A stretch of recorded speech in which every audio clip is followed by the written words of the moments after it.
Bună ziua, domnilor și domnilor! Astăzi vom avea o emisiune în limba engleză pe o temă care interesează foarte multă lume. Este vorba de războiul în Ucraina, politica externă a Statelor Unite ale Americii pe marginea acestui subiect. Iar invitatul meu de astăzi vine tocmai din Statele Unite ale Americii, este domnul William Roger, care conduce American Institute for Economic Research și practic din acest moment vom continua discuția noastră în limba engleză. Thank you for being present here at Via Cluj TV. Thanks for having me. We have a hot topic in this region, the war in Ukraine and the foreign policy of United States on this topic. How do you see this foreign policy in Ukraine? Yeah, I think that it's well-intentioned. When Russia aggressively invaded Ukraine, actually a continuation of a conflict that had started actually much earlier, but really ramped up this conflict. I think the United States obviously had some sympathy there, and it decided to provide financial support to the Zelensky government in Kyiv. And so I think it was well-intentioned. I think the challenge and the worry that those of us who have a more realist approach to foreign policy and grand strategy is that the United States would help precipitate an escalatory spiral that could lead to a conflict between the United States and or NATO and Russia. One of the things about foreign policy is that I think you have to avoid excessive idealism. And so while your sympathies could certainly be with the Ukrainians, the fact is that it's the role of the government properly to look out for the national interest and to support our vital national interests. And I think that goes for every country, whether it's Romania, Hungary, Ukraine, Russia, the United States, right, is that it's the state's job and it has moral dignity to support those national interests.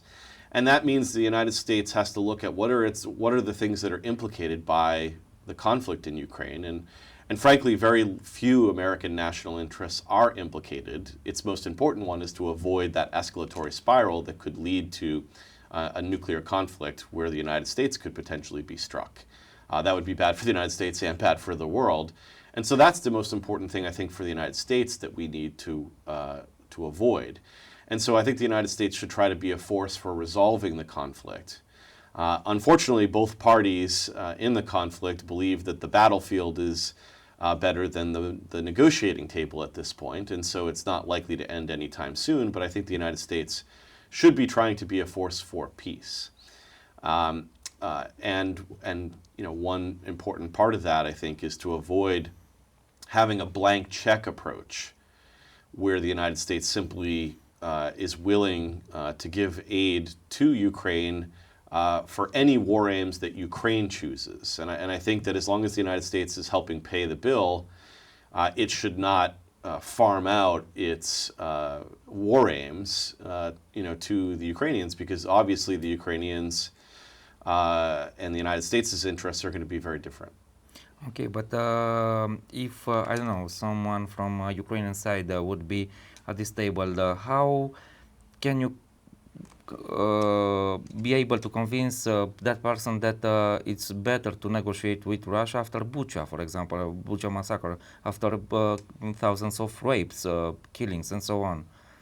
Well, again, it's not my job or the job of an American president or any responsible politician to convince someone in Ukraine about what the United States ought to do to satisfy its interests. Unfortunately, international politics is often filled with tragedy and danger and conflict and war crimes. That doesn't mean it's the job of the United States to be a kind of global policeman or even to write blank checks. Now, that doesn't mean that the United States shouldn't do anything. It also doesn't mean that there shouldn't be justice sought for any war crimes that have occurred. especially in the post-conflict world. But the most important thing, again, is that you have to look out for your national interests, and that means that avoiding a kind of idealism and avoiding a set of expanded war aims that are frankly somewhat unrealistic. For example, retaking Crimea seems to be quite unrealistic and is more likely to lead to that type of escalatory spiral that I think we ought to avoid. But we cannot talk about historical depth of United States for this part of Europe, because this part of Europe was abandoned at the end of Second World War, and we experience here, I don't know, 45 years of communism, because the Western democracies just abandoned this part of Europe at the disposal of Stalin. Yeah, so I would take exception with that characterization. I don't think that the United States abandoned Eastern Europe. But we had communism in Romania. Sure, I mean the United States, Poland. Right? Americans were very sympathetic, particularly in the case of Poland, which has a very special place in many Americans' hearts. The challenge, of course, in diplomacy is reconciling, the things that you would like to see with the world as it is. And my question to you would be, what else should the United States have done? Should it have gone to World War III, which could have potentially led to a nuclear exchange that could have destroyed the planet? I don't think that would have been prudent for anyone, including people in Eastern Europe. But at the time, I think we could say things like, Mr. Gorbachev, tear down this wall. I think we could be an exemplar of democracy and liberty. And we could do things, including things like Track 2, diplomacy and other efforts to try to find a way forward. But again, it's not the world I would have liked to have seen, believing in democracy and freedom, and believing that that people like Romanians should certainly have it. And I'm very glad that the Cold War is over. But I don't think World War III was the answer. And so I'm not sure what the United States was supposed to do, especially given the fact that the Soviet power on the continent in 1945 was pretty robust, right? Yeah, but at that time, the United States were the only nuclear power on the world at the end of the Second World War. I'm not sure that starting new nuclear conflicts in 1945 while we had an advantage was going to necessarily be to the benefit of mankind in that situation. I mean, what you're proposing, it seems to me, is that the United States should try to engage in using nuclear. We were going to nuke Berlin because the Soviets were there? Or to try to negotiate more for ensuring more democracy, more freedom for other European captive nations? Well, I mean, certainly we could quibble with how Roosevelt handled Yalta, for example, right? Those are certainly things that we could quibble with. I mean, look, President Roosevelt was dying, and one could argue that he could have got a better deal there. But in international politics, the ultimate arbiter is power, particularly military power. And we don't have to like it. I certainly don't. I'm a patriotic American my grandfather fought in World War II for the United States and was wounded in the Battle of the Bulge and captured and was in a German POW camp. So I certainly, my family certainly understands that sometimes sacrifices are important. There are things to fight for, but Soviet power was pretty critical. And and in some ways, what you're asking for is the potential that lots more Americans would have had to die, as opposed to trying to be patient. And again, I don't necessarily think it was a good outcome. What we saw clearly, the kind of fall of the Iron Curtain was a bad thing. But again, I think that realists look at the world as it is, not as we would like it to be. I'm not in favor of war, but we know that at the end of the Second World War, the United States helped Russia to grab this part of Europe, and after the fall of the communism, United States went to war in Iraq, for example, for the second time without any realistic reason. Yeah, I mean, again, if you're asking me to defend President Roosevelt, I'm not the guy for that. You know, he's not my favorite president. I think the United States obviously, you know, performed quite ably on the battlefield in World War II, helping to defeat the forces of Nazism. But again, you know, look, American foreign policy has not been perfect. Part of the reason why I do what I do in terms of arguing for greater realism and restraint in foreign policy is because I think that I want our country and I want our partners and allies in NATO to avoid these problems and mistakes that we've made over the last 30 years in particular. And again, I was opposed to the Iraq War from the beginning. I think it was an utter mistake. But look, there are people who make the same argument you're making about Eastern Europe after World War II. We're making the argument about how if we didn't finish the job of the first Gulf War, then that was going to continue to allow for Saddam Hussein's tyranny to rule over Iraq. And again, we can compare Saddam Hussein tyranny with the Islamic State regime. Well, again, like you know, obviously American foreign policy in the Middle East has been leaves a lot to be desired, to say the least, and I'm a critic of that. But again, I think that the danger of deposing Saddam Hussein in Iraq was that it was going to unleash instability in the Middle East, which it did, and so on and so forth. That's nothing compared to, I think, the challenges it would have faced to try to liberate Eastern Europe in 1945. That challenge was a lot bigger. But leaving apart the historical context, do you think that in this approach, more realistic, trying to negotiate with Russia to end this war, do you think that Putin is a reliable person? I mean, look, when you engage in diplomacy, you're engaging with people who aren't necessarily reliable, they're not necessarily good, and they're not necessarily committed to the same ideals you are. But international politics is one where you have to do so, right? And so, for example, look at the history of Europe, the number of times where people have had to sit across the table with those who had been former enemies or adversaries. And oftentimes those states were states that you had to work with, not because you liked doing so, but because you had to, because you live in a tight neighborhood, in a compact geographic space.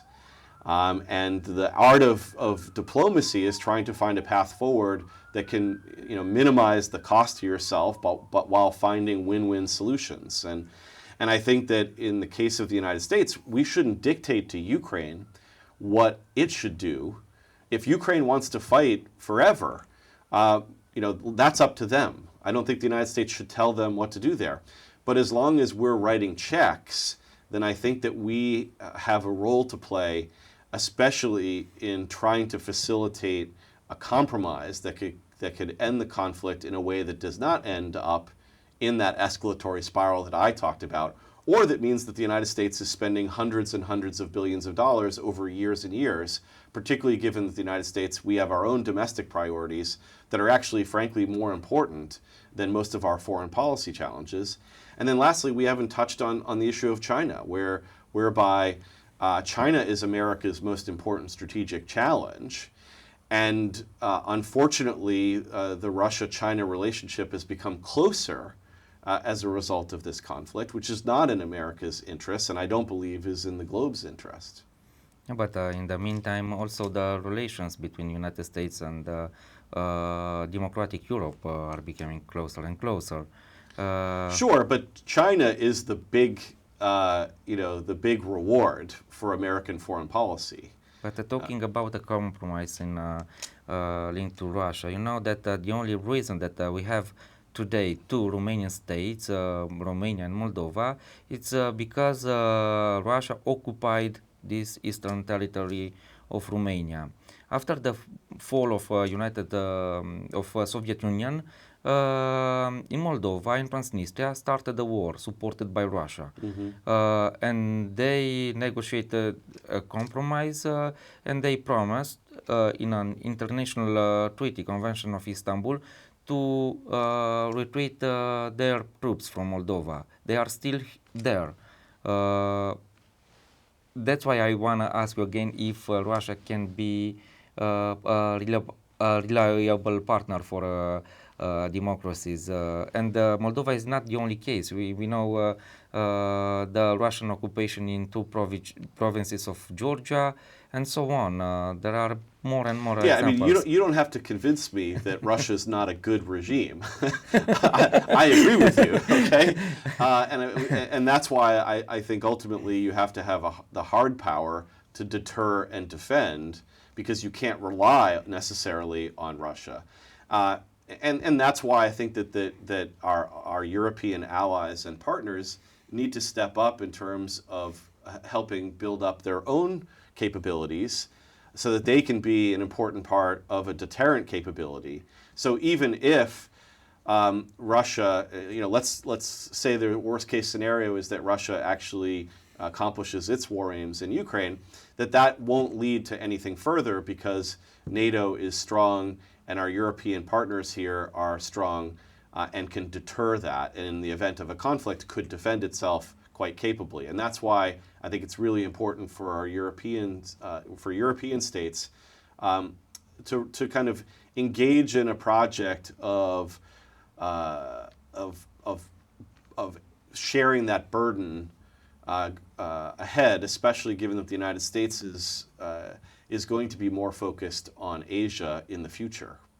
And I think that Europe as a whole you should be proud of this, right? It's wealthy, it's populous, it's technologically sound, right? I've been led to believe that this is a part of Romania that is kind of very tech savvy. So these are countries that are able, I think, to provide more of that hard power that the Russians would have to respect. That doesn't mean, though, that American interests and the interests of even our allies and partners is always going to be the same. And that's why it's important, I think, for there to be some strategic autonomy, even among friends and partners.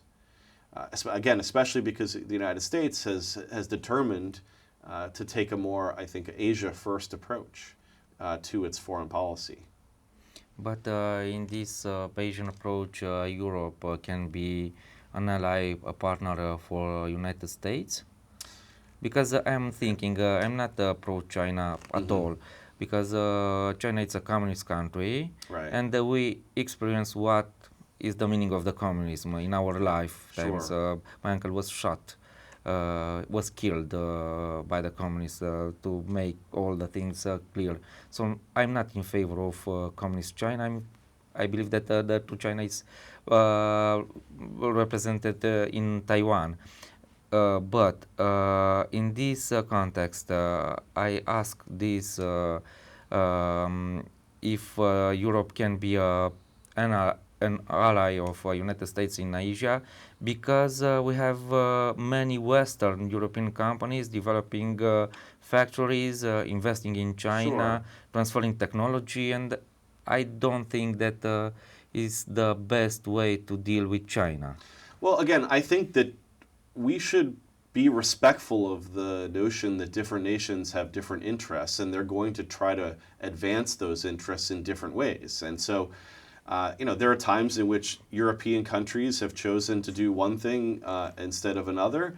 And while an American may not like that, they should certainly have some respect for the fact that states are again, they're trying to engage their permanent national interests, not necessarily meet the interests of their friends and allies. And I think that when it comes to Asia, I just wouldn't expect a lot of European countries to choose the exact same approaches that the United States would. I mean, do you think that if there's an invasion of Taiwan, that there's going to be as many German troops there as there potentially could be American or Japanese troops?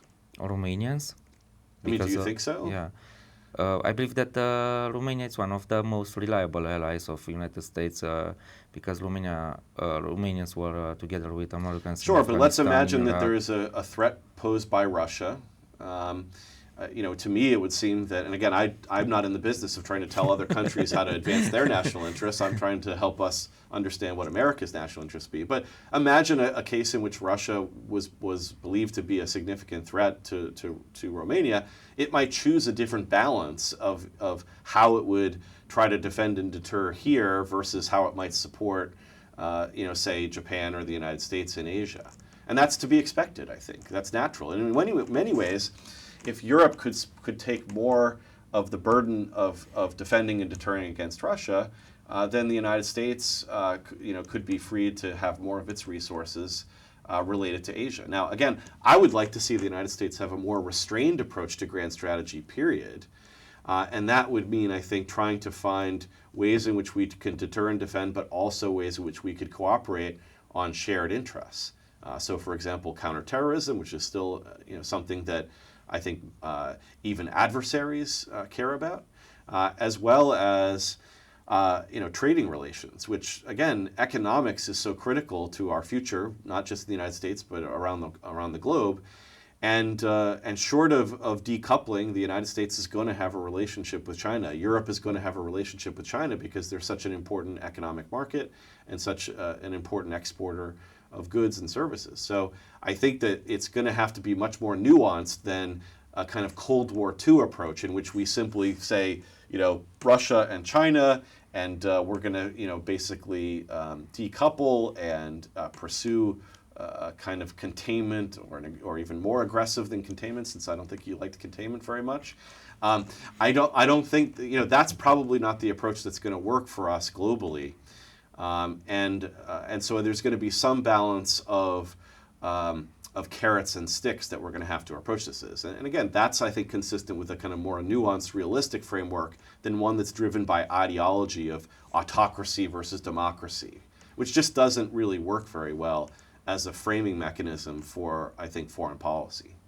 But my last question about this Asian challenge, and also linked to United States foreign policy in Ukraine, it's about India, because India has some issues with China, and also in this Russian-Ukrainian conflict, India chose to be neutral and also to have a huge profit buying Russian oil and reselling on global market. What do you think should be the American foreign policy linked to India? Yeah, I mean, I think India can be an important counterbalance to the rise of China. I think it will do it naturally. It doesn't need a lot of prodding from the United States, given some historical antipathies and some geostrategic differences that they have. And so one of the things about the realist approach to foreign policy is that it unlike other approaches, it doesn't underrate the importance of buck passing, right? Having India and other countries balance China is a way in which that burden can be essentially pushed to those frontline states. And that's actually smart, that's wise, that's in our interest. I would imagine that Romania would rather have Indians balance China than for Romanians to have to do so. And that's not a foolish approach to foreign policy, and it's actually one that has served the United States quite well. If you think about the rise of German power in the 1860s, the United States didn't play a role in counterbalancing Prussia, and then when it became German power at that time, right? France did. Other states did, and that was good for the United States, because in that time period of the late 19th century... Actually, France failed to do this. Well, right, but in the late 19th century, though, the United States rose to great economic power that allowed us to be a great military power, largely because we avoided being kind of fighting wars that weren't necessarily in our interests. And so I think about how a lot of what the United States has done over the last 30 years has not aided our power position. It's actually subtracted from our material wealth and from our military power. and we should avoid fighting those foolish wars. I mean, that's one of the reasons why I was against the Iraq War. I didn't think it served our interests. I was against the nation-building project in Afghanistan, even though I did believe that the United States initially had to go in. I think we had to punish the Taliban for its state sponsorship of Al-Qaeda. We needed to attrit Al-Qaeda, decimate Al-Qaeda as a terrorist organization with the intent and capability to harm the United States, and we needed to kill or capture Osama bin Laden. But I did not believe we needed that extended set of war aims that were idealistic as opposed to necessary. I also think that the United States is doing too much in places like Syria. So I think that the United States, we would be better served to kind of reload our foreign policy by focusing on the most important things and relieving ourselves of the burden of these forever wars that don't make sense. And I think that's the recipe for successful foreign policy. And we should, I think, hearken back to some of our traditions in the United States, like George Washington, our founding father, our first president. His farewell address is beautiful in its realism and its support for our experiment in liberty and democracy, because he wanted us to have a balanced approach where we avoided getting into wars that weren't of our interest. He wanted us to avoid being entangled in many of these old world controversies and conflicts. He wanted us to understand that you could be too in love with another country and too acrimonious with countries, that you needed to understand how diplomacy and constructive engagement was a way forward. And that's why, I'm a believer in restraint, in grand strategy, and how we use our military, using it for vital national interests, but not fighting in these kind of ideological conflicts. And I'm a believer in the importance of trade as a win-win way in which states can engage each other.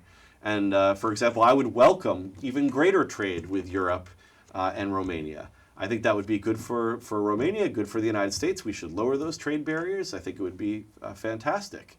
And we should use diplomacy to try to find solutions to some of the challenges we face in the modern world. I totally agree, but in Romania it is a great frustration because we fought shoulder by shoulder with Americans in these unnecessary wars in Afghanistan and Iraq.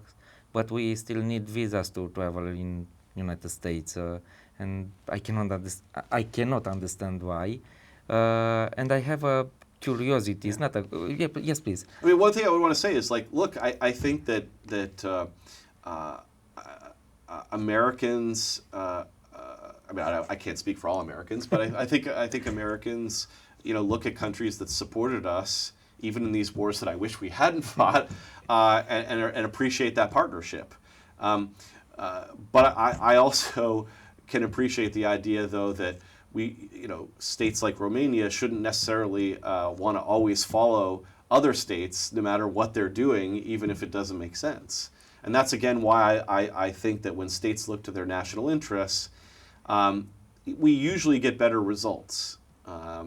And again, we don't necessarily get the ideal, but again, I'm a conservative person, right? Conservatives understand that we have to be cautious about unachievable, idealistic projects. Like remaking the Middle East was a foolish project we should have never entered into. That's true. The Great Society programs of Lyndon Johnson, these were foolish attempts domestically, and I think conservatives should try to appreciate the dangers of idealism to the good when you're trying to achieve, kind of the perfection, or, creating heaven on earth, if you will. I have a curiosity linked to the Middle East. The best period for Iraq was when Iraq was a Western-style monarchy. For Iran, the same. For Afghanistan, the same. For Libya, the same. For Egypt, the same. Why for Libya, the same? We have examples like Jordan or Morocco, and I wonder why never United States tried to, to reestablish the monarchy in one country, to have this kind of experiment, because talking about realism, maybe for a country like Libya, a monarchy can be much I don't know, suitable, reliable. Well, I mean, I just don't. Whatever is best for Libya or Morocco or other countries should be decided by those places. I don't think the United States should be in the kind of democracy by the bayonet kind of business, if you will, right? That doesn't mean that we can't be an exemplar of this and we can't try to promote the ideals that we care about peacefully. But yeah, I'm not in favor of regime change in order to advance democracy by the sword. And I don't think we should be imposing, democracy on other countries because, we know from our study of history that liberalism, democracy, these are things that have so many variables that need to exist for it to work, that we should be humble about our ability to simply, kind of try to map on Western institutions and other places. That being said, we should also avoid the kind of conceit which is that other places can't be democratic or free, but they're going to have to travel certain paths, and I think we should have humility. And I think that's the kind of watchword. Watchwords are kind of prudence, humility, conservatism, anti-ideological thinking, kind of not being overly idealistic. I mean, again, having a North Star that you look to, again, I think societies and individuals are better when they're free and when they operate in a kind of a constitutional order, that has a proper role of limited government, but is one where individual liberty matters, where you have a healthy respect for, I think, the ability of civil society to do much of the work that we need to promote human welfare, and to respect the role that markets can play. Again, government has to do certain things, but when government, I think, gets over its skis in terms of its ability to actually know how or know what to do, then we see wreckage, and that's one of the reasons why I'm a more conservative person about kind of thinking about the role that government should play in the world. Again, government needs to restrain the kind of passions or human nature, or even just the kind of point that John Locke made about you're going to be partial to your own case in any kind of dispute, and that's where government can play a role. And I would like to see everyone live in a kind of system of ordered liberty. But that doesn't mean that the United States needs to be the kind of historical wedge trying to create heaven on earth through its military power. Thank you very much for this show. Thank you very much. Thank you. Prieteni, vă mulțumesc și vouă. Ne vedem pe net.